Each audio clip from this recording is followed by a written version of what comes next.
తెలుగు చిత్ర పరిశ్రమలో పరిశ్రమ ఏర్పడినప్పటి నుంచి ఆ చిత్ర పరిశ్రమలోని వ్యక్తుల మధ్య, ముఖ్యంగా నటుల మధ్య, అగ్ర నటుల మధ్య కొంత గ్యాప్ ఉంది. ఆ గ్యాప్కు రకరకాల కారణాలు అయిండొచ్చు. కులాలు అయిండొచ్చు, పొలిటికల్ ఇంట్రెస్ట్ అయిండొచ్చు, లేదా రకరకాల కారణాలు అయిండొచ్చు. అవి మనం తరచుగా వింటూ వచ్చినాం. మొదటి తరంలో రామారావు గారికి, కృష్ణ గారికి పడదని, ఇంకా కొంతమందికి పడదని, ఆ తర్వాత తరంలో బాలకృష్ణకు, చిరంజీవికి పడదని, ఇప్పుడు తరంలో జూనియర్ ఎన్టీఆర్ గారికి, ఇంకొకరికి ఎవరికో పడదని రకరకాల రూమర్స్ వింటున్నాం. వాటిలో కొన్ని వాస్తవాలు కూడా అయిండొచ్చు. కానీ ముఖ్యంగా బాలకృష్ణకు, చిరంజీవికి ఒక రకంగా చెప్పాలంటే మెగా కుటుంబానికి, నందమూరి కుటుంబానికి కొంత గ్యాప్ ఉంది అనేది నిజం కూడా. దానికి రకరకాల కారణాలు ఉన్నాయి. మొదట్లో సినీ పరిశ్రమకు సంబంధించిన కారణాలు అయినప్పటికీ, తర్వాత చిరంజీవి గారు ప్రజారాజ్యం పార్టీ పెట్టిన తర్వాత ఆ తెలుగుదేశంలో ఉన్నటువంటి ఎక్కువ మంది వ్యక్తులు ప్రజారాజ్యం పార్టీలో చేరడం, అప్పుడు బాలకృష్ణ గారిని నందమూరి కుటుంబం నుంచి, తెలుగుదేశం నుంచి ఎక్కువగా వాళ్ళ మీద మాటల దాడి, తర్వాత సోషల్ మీడియా వచ్చిన తర్వాత సోషల్ మీడియా వేదికగా చిరంజీవి కుటుంబానికి సంబంధించిన మహిళలను, ఈవెన్ ఈరోజు ఇంతగా ఎగిరిపడేటువంటి పవన్ కళ్యాణ్ గారి గురించి కూడా చాలా పోస్ట్ పెట్టడం జరిగింది. దానికి ఎదురు సమాధానంగా నాగబాబు గారు కూడా బాలకృష్ణను ఉద్దేశించి చాలాసార్లు తీవ్రంగా విమర్శలు చేయడం కూడా జరిగింది. సరే, ఇవన్నీ కూడా గతం. 2024లో కూటమి ఏర్పడింది. కూటమి ఏర్పడిన తర్వాత కూడా అందరూ ఒక రకంగా చెప్పాలంటే ఇటు మెగా కుటుంబం కానీ, ఇటు నందమూరి నారా కుటుంబం, తెలుగుదేశం, బీజేపీ అన్నీ బాగా కలిసిపోయి పనిచేసినాయి. అందుకే అంత అద్భుతమైనటువంటి ఫలితం వచ్చింది అన్నది కూడా ఒకటి వినపడుతుంది. అది కొంతవరకు నిజం కూడా అయిండొచ్చు. కానీ మనసులు కలవలేదు. ఎక్కడో ఆ మనస్పర్ధలు అలానే ఉన్నాయి.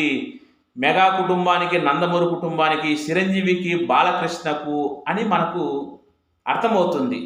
ఎందుకు అర్థమవుతుందంటే, ఈరోజు ఆంధ్రప్రదేశ్ అసెంబ్లీలో జరుగుతున్నటువంటి ఒక చర్చలో, ఆ చర్చ శాంతి భద్రతల గురించి జరుగుతున్నప్పుడు బీజేపీ ఎమ్మెల్యే కామినేని శ్రీనివాసరావు గారు ఒక అంశాన్ని అక్కడ తెర మీద తేవడం జరిగింది. ఆయన తెచ్చినటువంటి అంశం ఏంటంటే, జగన్మోహన్ రెడ్డి గారు సీఎంగా ఉండగా చిరంజీవి గారు కుటుంబంతో పోయి ఒకసారి జగన్మోహన్ రెడ్డిని కలియడం జరిగింది. అప్పుడు బాగానే రిసీవ్ చేసుకున్నారు. కానీ రెండోసారి చిరంజీవి గారు ఆయన నాయకత్వంలో సినిమా ఇండస్ట్రీలో ఉన్నటువంటి కొందరు రాజకీయాలతో సంబంధం లేనటువంటి మహేష్ బాబు, ప్రభాస్, రాజమౌళి, ఆర్ నారాయణమూర్తి, ఇంకా కొందరు డి సురేష్ బాబు, ఇలాంటి వాళ్ళని వెంట పెట్టుకొని సినీ సమస్యలపై స్పందించడానికి అప్పుడు ముఖ్యమంత్రి జగన్మోహన్ రెడ్డి గారి దగ్గరికి వెళితే, వాళ్ళు వెళ్ళిన వెంటనే ఇంటి బయట గేటు బయటే కార్లు ఆపేసినారు. అది మొదటి షాటు. అంటే ఆయన సినిమా టిక్కా చెప్పడం. తర్వాత కొంచెం దూరం పోతానే ఆపేసిండ్రు. అది రెండో షాటు. అక్కడ ముందు మీరు పోసాని మురళీకృష్ణతో మాట్లాడండి అని చెప్పినారు. తర్వాత షాటు అంటే మూడో దశలో ఈ పోయిన వాళ్ళందరూ కూడా జగన్మోహన్ రెడ్డి గారితో మాట్లాడాలి అని చెప్పినప్పుడు, జగన్మోహన్ రెడ్డి గారు నేను మాట్లాడేది ఏం లేదు, ఫిల్మ్ ఇండస్ట్రీ మినిస్టర్ వచ్చేసి మీతో మాట్లాడతాడు అని అన్నాడు. కానీ అక్కడ చిరంజీవి ఒప్పుకోలేదు. గట్టిగా నిలదీయడం వల్లే విధిలేని పరిస్థితులలో జగన్మోహన్ రెడ్డి దిగి వచ్చి వీళ్ళతో చర్చలు జరిపినాడు అనేటువంటి పచ్చి అబద్ధాన్ని కామినేని శ్రీనివాసరావు గారు అక్కడ సంబంధం లేకపోయినా అసెంబ్లీలో ప్రస్తావించడం జరిగింది. అసలు ఆ చర్చ జరుగుతున్నది శాంతి భద్రతల గురించి. కానీ ఈ అంశాన్ని ఎందుకు ఇచ్చిండ్రు అంటే జగన్మోహన్ రెడ్డి గురించి మాట్లాడాలి. జగన్మోహన్ రెడ్డి మాట్లాడకపోతే ఆ టీవీ చూసే వాళ్ళు ఉండరు, మనకు పొద్దుపోదు, సబ్జెక్టు లేదు. సరే, అది కొంచెం పక్కన పెడదాం.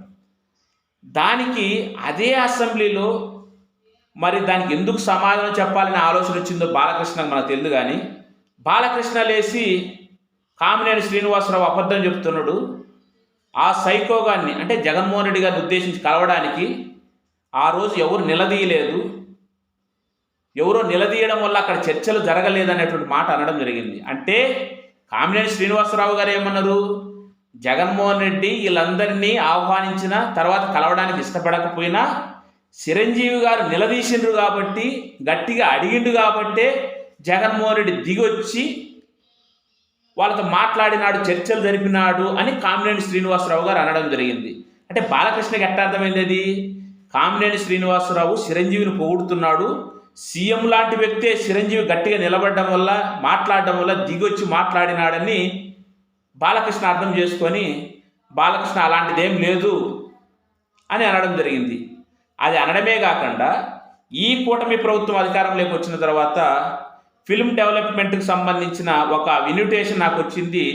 ఆ ఇన్విటేషన్లో 9వ పేరుగా నాది రాసిండ్రు. ఈ విషయంపై ఫిల్మ్ డెవలప్మెంట్ అదే ఫిల్మ్కు సంబంధించిన మంత్రి కందుల దుర్గేష్ను కూడా నేను నిలదీసినాను అని కూడా బాలకృష్ణ గారు అనడం జరిగింది. అంటే గ్యాప్ అనేది ఉంది. ఇక్కడ బాగా గమనించాల్సింది ఏంటంటే కామినేని శ్రీనివాసరావు గారు చిరంజీవిని పైకి పొగడాలి అనేటువంటి ప్రయత్నం చేస్తుంటే దానిని బాలకృష్ణ తట్టుకోలేకపోయాడు.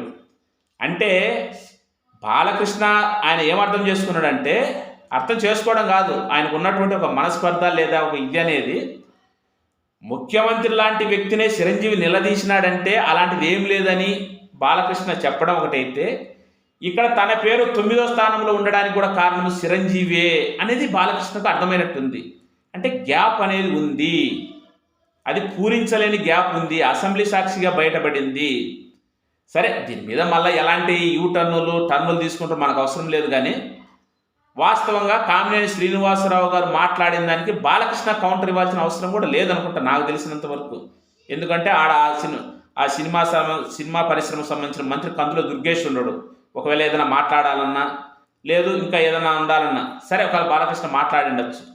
మాట్లాడినా అట్టా కామినేని శ్రీనివాసరావుకు కౌంటర్ ఇవ్వడం ఒకటైతే, లేదు ఆ రోజు జరిగింది తప్పు అని చెప్పడం ఒకటైతే, లేదు చిరంజీవికి అంత సీను లేదు చెప్పడం అనేది ఇంకొకటిగా మనం అర్థం చేసుకుంటే, ఈ మెంటల్ మహానుభావుడు కూడా జగన్మోహన్ రెడ్డి సైకో అనడంతో బాలకృష్ణ కూడా కొవ్వు ఉంది, మెంటల్ ఉంది అని సమాజం కూడా అర్థం చేసుకుంటుంది.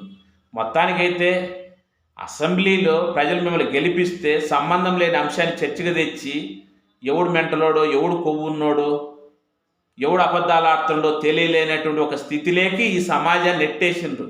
ఆంధ్రప్రదేశ్ ప్రజల్లారా, మీరే మీ విఘ్నతతో ఆలోచించితే మాత్రమే మీరుగా ఉండగలుగుతారు. తప్పగా లేదు వీళ్ళు మాట్లాడే అబద్ధాలు, వీళ్ళు మాట్లాడే పచ్చి బూతులు అసెంబ్లీలో చట్టసభల్లో వాళ్ళు ఇష్టం వచ్చినట్టు వాళ్ళు మాట్లాడుతున్నారు. ఇవన్నీ గమనించండి. సరే, రాజకీయంగా ఈరోజు జనసేన పార్టీ, తెలుగుదేశము, బీజేపీ 3 కూటమిగా ఉన్నాయి.